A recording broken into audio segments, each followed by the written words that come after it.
The Vakrine diplomatic vessel moved through the neutral zone with grace and confidence. Ambassador Kelthus stood at the observation window watching the empty space ahead. His 4 eyes scanned the coordinates where the human ship would appear. He had done this many times before with other new species. It was always the same routine. They arrived eager and grateful to meet the Great Galactic Council. They were always impressed by Vakrine technology and ships. They always agreed to the terms without much argument. Kelthus adjusted his ceremonial robes and turned to his senior advisor Morthak. The younger Vakrine was checking data on his pad with his usual efficiency. Everything was proceeding according to plan. The humans had requested this meeting 3 weeks ago. They wanted to discuss trade and diplomatic relations. The council had agreed immediately. Another species to bring into the fold.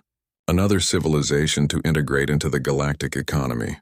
Another world that would follow council regulations and accept council authority. The humans were young by galactic standards. They had only discovered faster-than-light travel 300 years ago. Most species took thousands of years to reach that level of technology, but the humans had done it quickly, perhaps too quickly.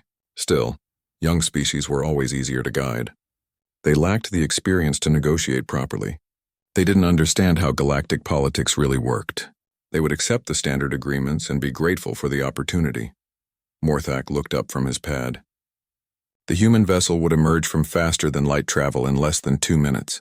Kelthus felt calm and prepared. He had rehearsed his opening speech. He knew exactly what concessions to offer and what demands to make. The humans would probably accept everything in the first meeting. Young species always did. They were so excited to join the galactic community that they rarely questioned the terms. The pilot announced the human ship was about to arrive. Kelthus turned back to the window expecting to see a small exploration vessel. New species usually sent their best ship for first contact. It was rarely impressive. Most young civilizations built functional ships without much concern for size or power. They focused on science and exploration rather than military capability. That was natural. They had no enemies in space yet. They had no reason to build weapons. The space in front of them rippled and distorted. The human ship began to emerge from faster-than-light travel. Kelthus watched with casual interest that quickly turned to shock. His 4 eyes widened. His breathing stopped. His 3 hearts began racing in his chest. The ship was massive beyond anything he had expected. It was not just large, it was enormous. It dwarfed the Vakrine diplomatic vessel by a factor that Kelthus couldn't immediately calculate. 50 times larger, maybe more. The hull was dark gray and covered in thick armor plating. The armor was scarred and pitted in many places. This ship had seen combat. Real combat. Not training exercises or simulated battles. Actual warfare against actual enemies. The design was brutal and efficient. There were no elegant curves or artistic elements. Every part of the ship served a purpose. That purpose appeared to be war. Along the sides of the vessel, Kelthus could see rows of weapon emplacements. Dozens of them. Hundreds of them. Energy weapons and missile tubes and weapons he couldn't identify. The ship bristled with armaments like a predator showing its teeth. Morthak made a sound that was half gasp and half whimper. His scales had turned pale green with fear. The pilot sat frozen at his controls, unable to speak. Everyone on the bridge stared at the human warship hanging in space before them. It looked like death itself. Cold and dark and absolutely terrifying. Kelthus forced himself to breathe. He was a diplomat. He had handled difficult situations before. Surely there was an explanation. Perhaps this was their only large ship. Perhaps they had built one impressive vessel to make a good impression. Young species sometimes did that. They would pour all their resources into a single flagship to show off their capabilities. It was all show. Nothing to be concerned about, but deep in his stomachs, Kelthus knew he was lying to himself. This was not a show. This was not a desperate attempt to look impressive. This ship was real. The weapons were real. The armor was real. The scars were real. This ship had fought and survived. More than that, it had fought and won. Kelthus ordered the pilot to hail the human vessel. His voice came out steadier than he felt. The view screen activated and a human face appeared. The human was male with short brown hair and blue eyes that seemed to look straight through Kelthus. He wore a dark military uniform with insignias and medals. His expression was professional and calm. Too calm. Like someone who had seen terrible things and was no longer bothered by them. The human identified himself as Captain Daniel Scott of the UNS Vigilant. His voice was deep and steady. He welcomed them politely and offered to host the meeting aboard his ship. He gave them docking coordinates and promised a conference room had been prepared. Everything was courteous and professional, but Keltis heard something else beneath the words. Not a threat exactly, more like a statement of fact. The human was being polite because he chose to be. Not because he needed to be. Not because he feared anything. Keltis agreed to dock with the human ship. What else could he do? Refuse and look weak. Demand they meet on neutral ground and admit fear. No, he was a council diplomat. He would proceed with dignity and confidence, even if that confidence was entirely false. The view screen went dark. Keltis turned to Morthak and spoke quietly. Send a priority message to the council. Tell them we may have miscalculated. Tell them the humans are more advanced than we thought. Tell them to send military advisors to analyze the situation. Use diplomatic language, but make sure they understand this is serious. Morthak nodded and began composing the message. His hands shook as he typed. Keltis didn't blame him. His own hands were shaking too. He looked back at the human warship dominating the view screen. It sat there silent and patient, waiting for them, waiting like a predator that knew its prey had nowhere to run. For the first time in his long diplomatic career, Keltis felt genuine fear. Not the nervous excitement of a difficult negotiation, not the concern of dealing with a stubborn species, real fear, the kind that came from recognizing a threat you couldn't control, a power you couldn't manipulate, a force you couldn't contain. The humans were not going to be easy to integrate into the council. They were not going to accept standard terms. They were not going to follow regulations without question. They had built this ship for a reason. They had armed it for a reason. They had scarred it in battle for a reason. Keltis was about to find out what that reason was, and he suspected he wasn't going to like the answer. The Vakrine shuttle detached from the diplomatic vessel and moved slowly toward the human warship. Keltis sat in the passenger section trying to maintain his composure. Beside him, Morthak was reviewing data on his pad. Neither of them spoke. There was nothing to say. They both knew they were entering a situation neither had trained for. The standard diplomatic playbook assumed superiority. It assumed the council held all the advantages. That assumption was looking very questionable now. As the shuttle approached the Vigilant, more details became visible.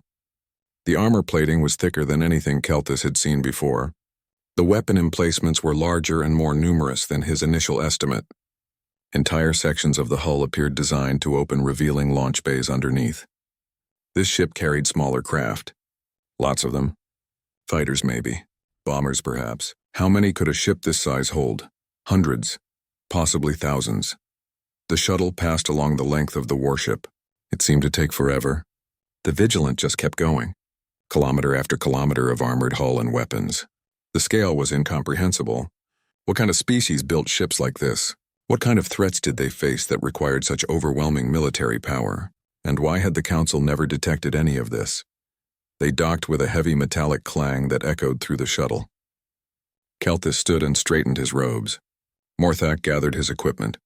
The airlock cycled and the doors opened. A human female stood waiting for them. She wore the same dark military uniform as Captain Scott. Her blonde hair was pulled back severely. Her gray eyes assessed them with the cool efficiency of a soldier evaluating potential threats. She introduced herself as Lieutenant Commander Lisa Grant.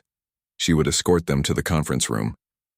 Her tone was polite but distant, professional courtesy without warmth. She turned and began walking without waiting for confirmation. Keltis and Morthak hurried to follow. The interior of the ship was as intimidating as the exterior. The corridors were wide and utilitarian. Pipes and conduits ran along the walls and ceiling.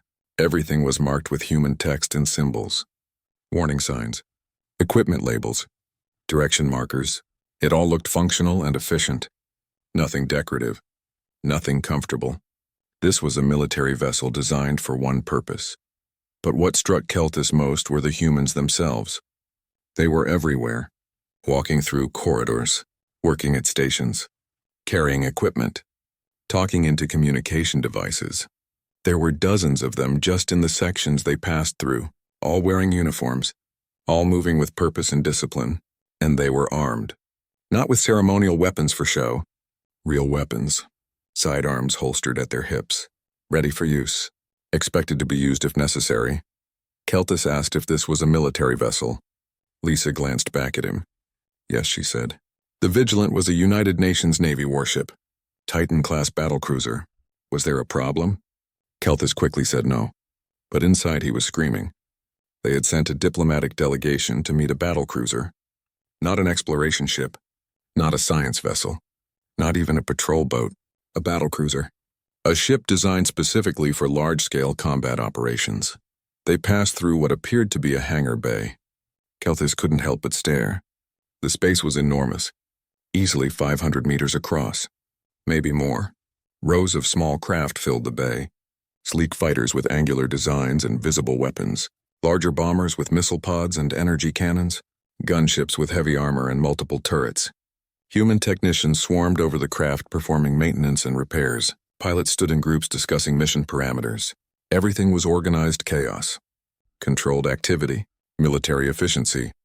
Morthak asked how many ships the Vigilant carried.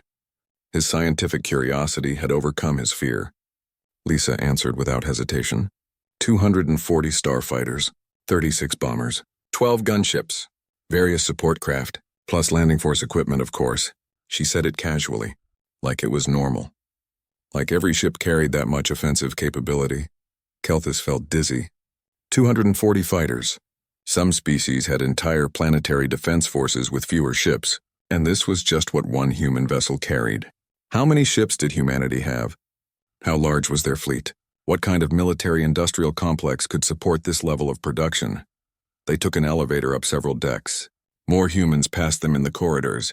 Officers giving orders, technicians carrying tools, scientists discussing data. All of them moved with the same disciplined efficiency.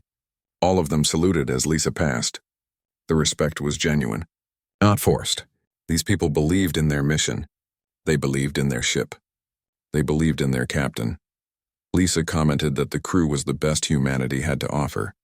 Every member had volunteered for deep space duty. Every member had gone through years of training. Captain Scott ran a tight ship. There was pride in her voice. Not arrogance, pride. The kind that came from being part of something important. Something worth believing in. The elevator stopped and they entered another corridor. This one was slightly more refined. Still functional, but with some attempt at aesthetics. Painted sections on the walls. Informational displays showing ship data. They were getting closer to the command areas. The heart of the ship. Lisa stopped at a door and opened it. Captain Scott stood inside a large conference room. The far wall was completely transparent, showing the space outside. Another human male stood beside Scott. Younger. Different uniform variant. This was Ryan Hayes, the diplomatic liaison officer. Both humans stood as Keltis entered. Scott extended his hand in the human greeting gesture. Keltis shook the offered hand. The human grip was firm but not crushing, confident but not threatening. They took seats at the large table. Keltis noticed the chairs had been modified to accommodate non-human physiology. Someone had done their research. Someone had prepared carefully.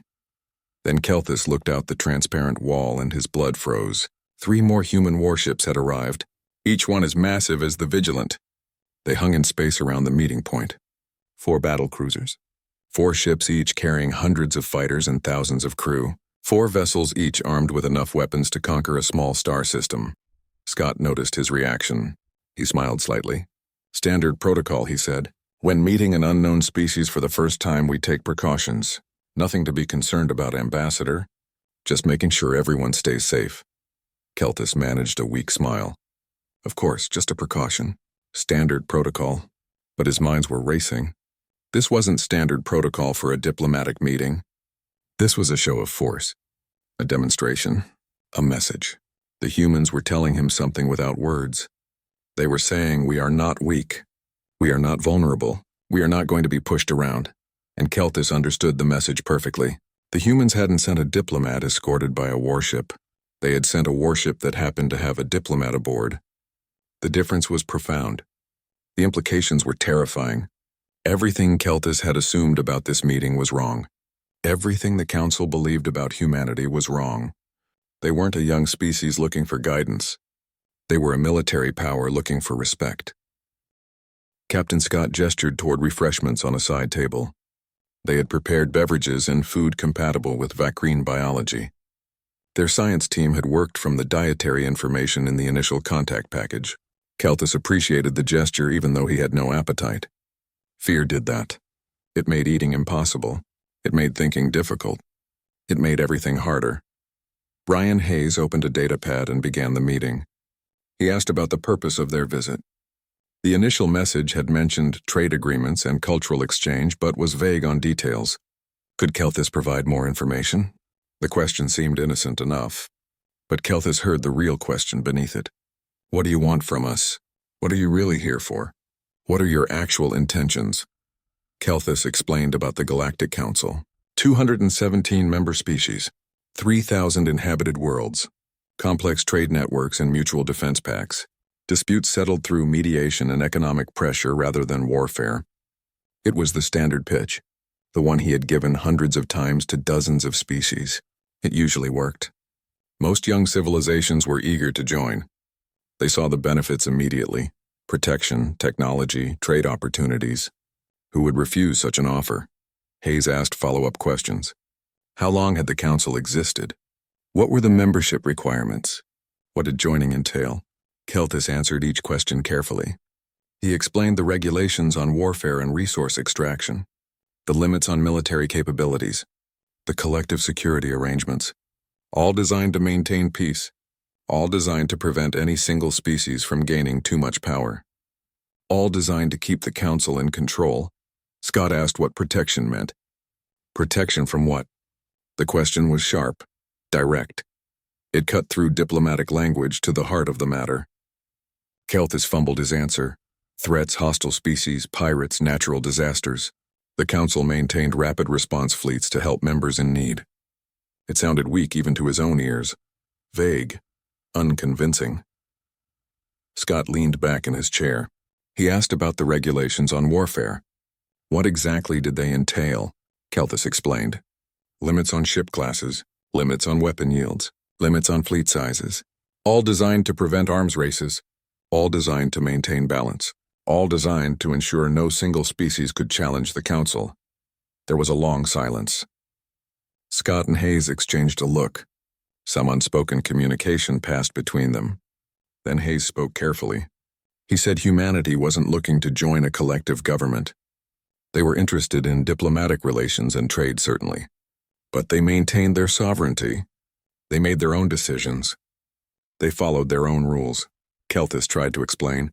Sovereignty was respected, of course, but certain concessions were necessary for the greater good.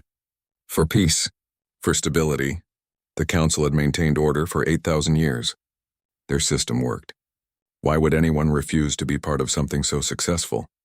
Scott stood and walked to the transparent wall. He looked out at the other warships. Then he turned back to Keltis. He said he needed to be honest about something. Humanity's history was complicated. They had spent most of their existence fighting each other, wars that devastated continents, weapons that could destroy cities in seconds. They had nearly destroyed themselves multiple times. Keltis saw an opening. That was exactly why the council framework would benefit them. The council could help them move past such barbarism, guide them toward a more peaceful existence, show them a better way. Scott's expression hardened. His blue eyes became cold. He said they had moved past it, on their own. 50 years ago, humanity had unified under a single government, not because they wanted to, because they had to.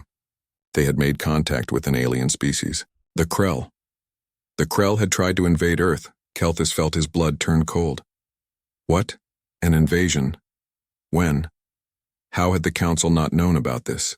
How had their scouts not detected such a conflict? This should have been impossible. Hayes took over the explanation. The Krell were a hive species. They had been conquering worlds for thousands of years. They consumed everything.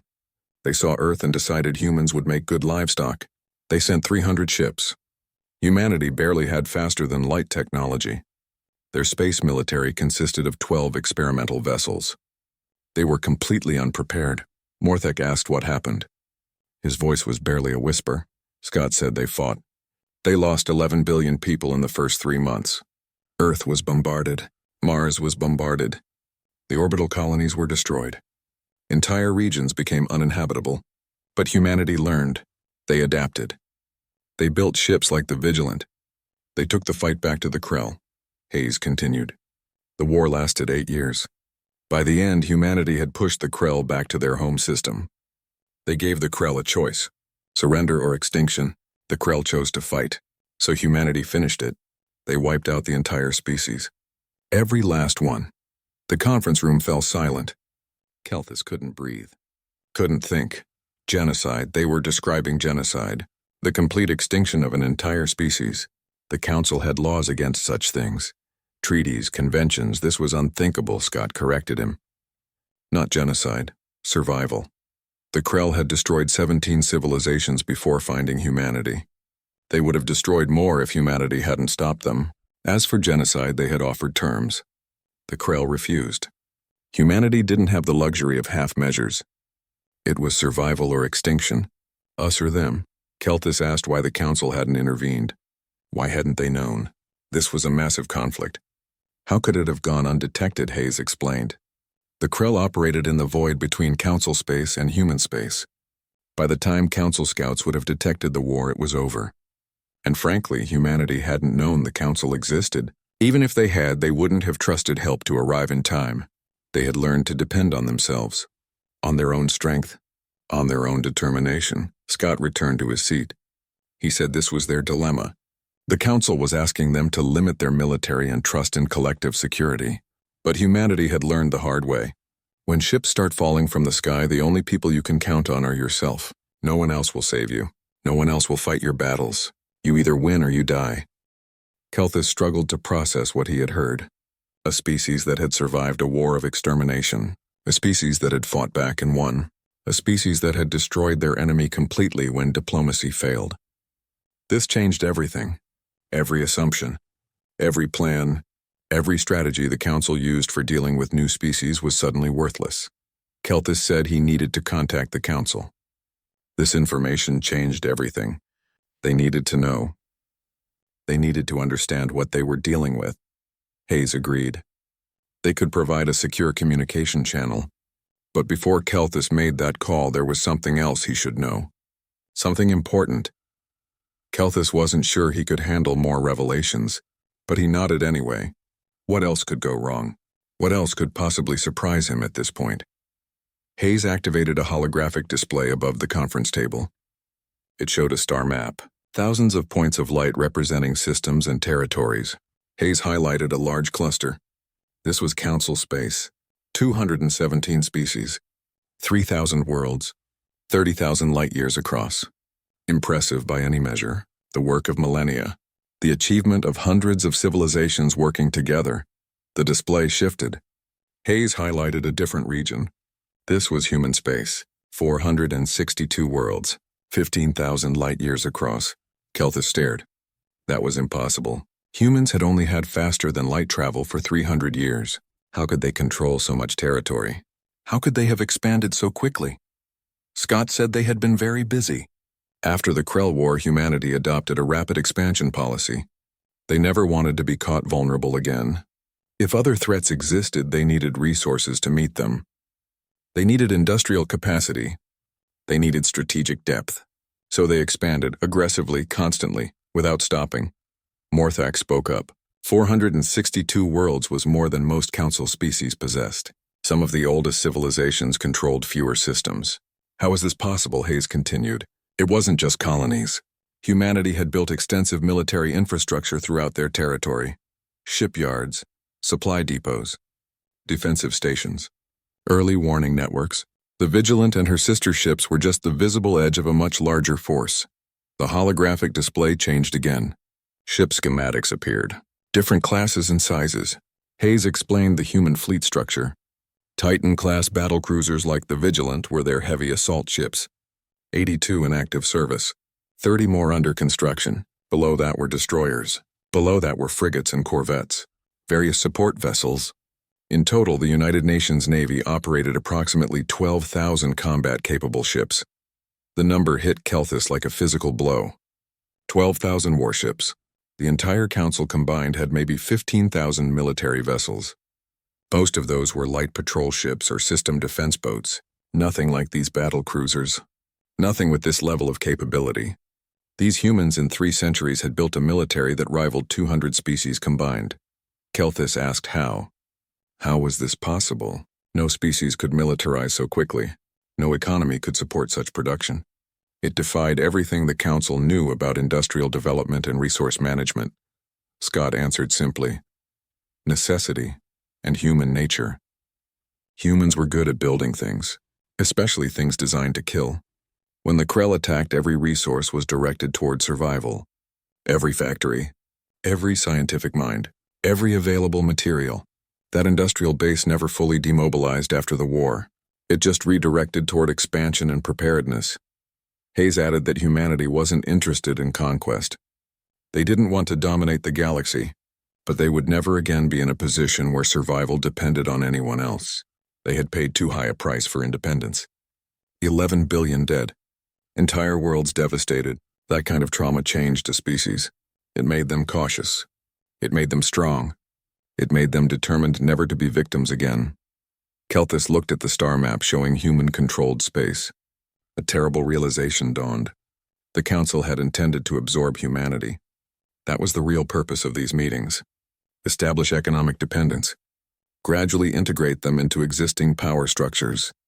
Make them just another member with limited military capabilities. No real threat to the established order. It was the standard approach. It had worked hundreds of times. Hayes said they had suspected as much. It was a logical strategy for maintaining hegemony. For most species, it was probably a good deal. Peace and prosperity in exchange for sovereignty. Many would gladly make that trade, but not humanity. Scott's voice was firm. They had seen what happened when you depended on others for security. They had buried 11 billion people who learned that lesson. They would not make that mistake again. Ever. The room fell silent.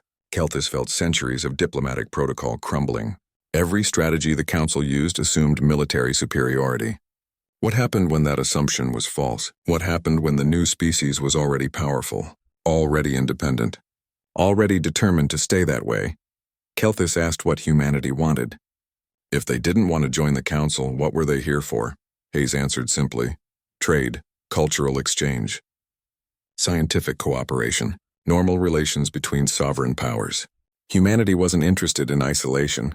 They had much to offer and wanted to learn from other species, but it had to be as equals, not as subordinates, not as junior partners. Equals. Kelthus said the Council wouldn't accept that, not from such a young species. The precedent would be disastrous. Every member would start questioning the existing framework. The whole system could collapse. Scott said that was the Council's problem to solve. Not humanity's. They were offering an open hand. They would trade fairly, fight alongside the Council if asked, respect borders, but they wouldn't disarm. They wouldn't submit to external authority. They would remain sovereign and independent. Kelthus asked the question he already knew the answer to. What if the Council refused? What if they tried to force compliance? Scott's expression became hard. His voice turned cold. Then the Council would have to decide if forcing the issue was worth the cost.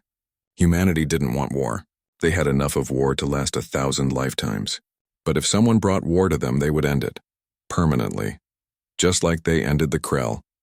The threat hung in the air, unspoken but perfectly clear. Humanity might not seek conquest, but they were very good at destruction when pushed. The Krell had learned that lesson. The Krell no longer existed.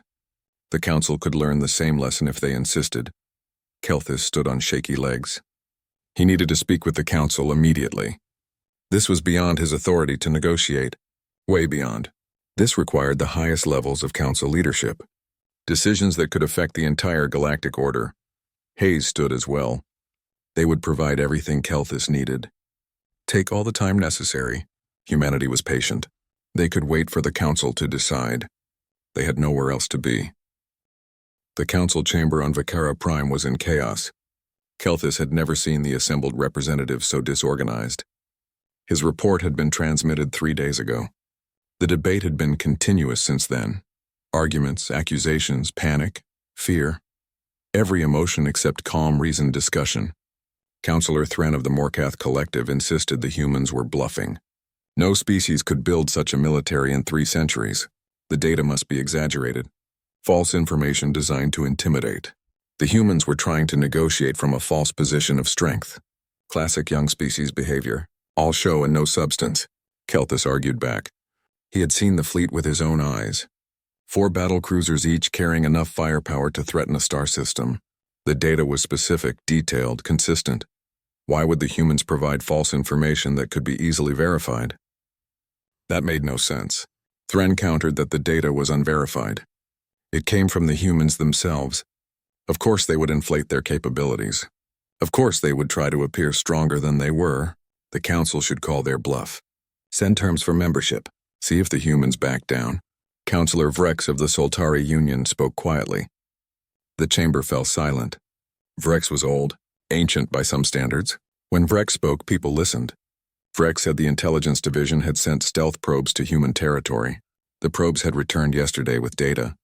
Real data, verified data. Vrex activated a holographic display. Images appeared above the chamber floor. Massive orbital shipyards, defense stations, production facilities. Entire moons converted into military-industrial complexes. Row after row of warships in various stages of construction. The scale was staggering, overwhelming, undeniable. Vrex continued. The humans had understated their capabilities, if anything. Intelligence estimated between 12 and 15,000 military vessels. Production rates suggested 200 to 300 new ships per year. Their industrial capacity exceeded anything the Council had seen from a single species. Ever. The chamber erupted again. This time with fear instead of skepticism. Representatives shouted over each other. Some demanded immediate military action. Others called for economic sanctions. A few suggested complete withdrawal from human space. Panic spread like fire. Thren declared humanity was a threat. An existential threat to the Council. They must act before humans became even stronger. Strike now while there was still a chance. Cripple their industrial base.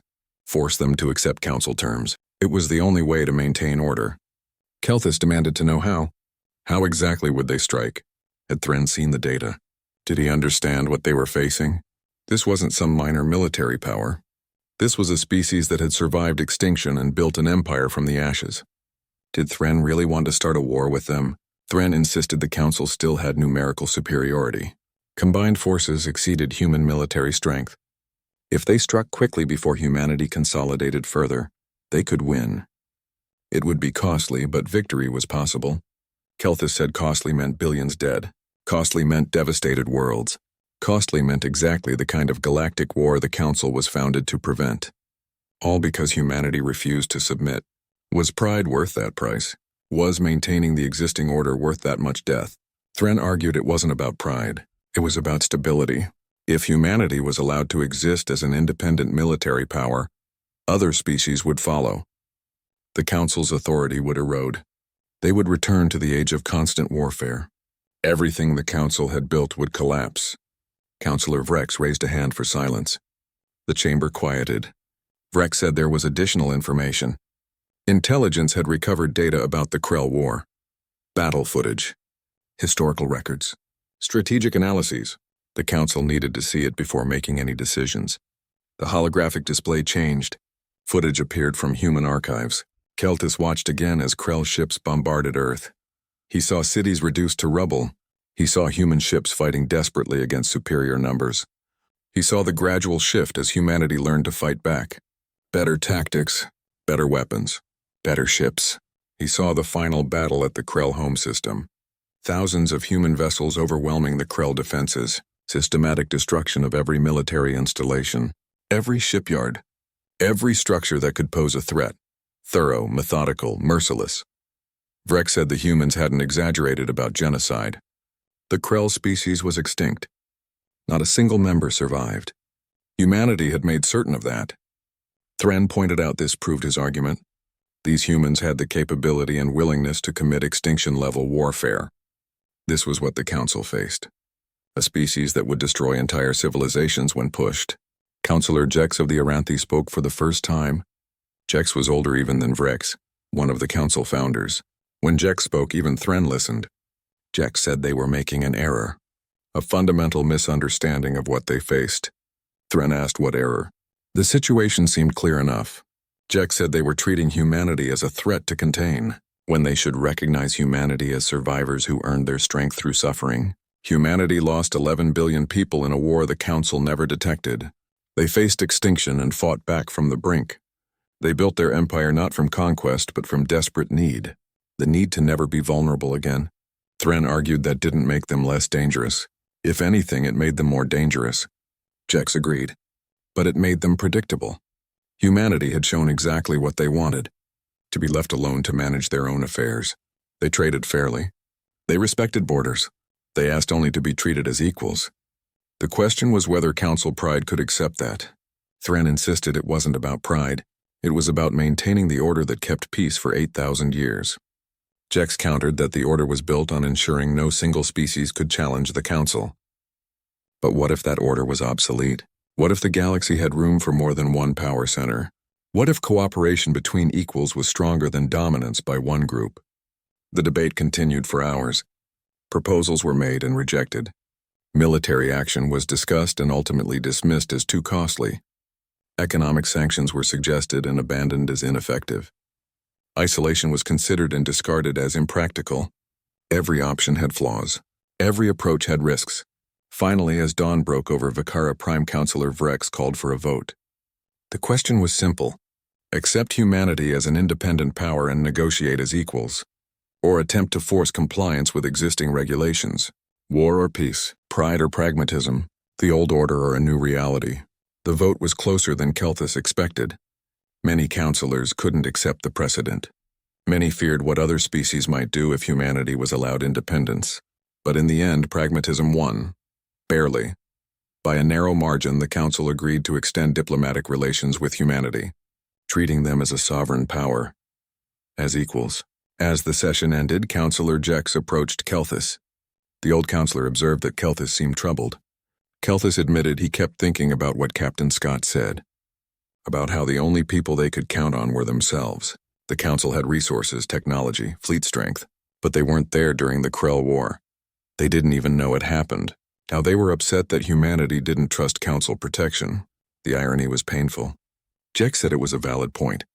Perhaps this was a lesson for the Council too.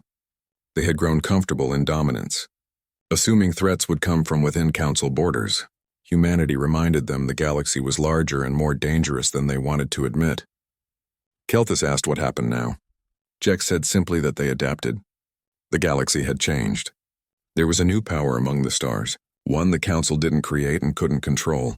They could accept this reality and find ways to coexist, or they could cling to the past and invite the very conflict they claimed to want to avoid. 6 months later, Kelthus returned to human space, this time on a proper diplomatic vessel with a full delegation. They were met not by a warship but by a civilian transport. It ferried them to Earth itself. Descending through Earth's atmosphere, Kelthus saw scars of the Krell War still visible. Blasted wastelands slowly being reclaimed, memorial sites commemorating the billions who died. But he also saw cities being rebuilt, orbital elevators reaching toward space, construction projects of staggering scale. Humanity was healing, growing, moving forward. Captain Scott met them at the spaceport. He wore a dress uniform instead of combat fatigues. Beside him stood Commander Hayes and a new face, Ambassador Claire Bennett, humanity's representative to the Council. Scott welcomed Kelthus warmly. The Council had decided to take humanity seriously, he observed.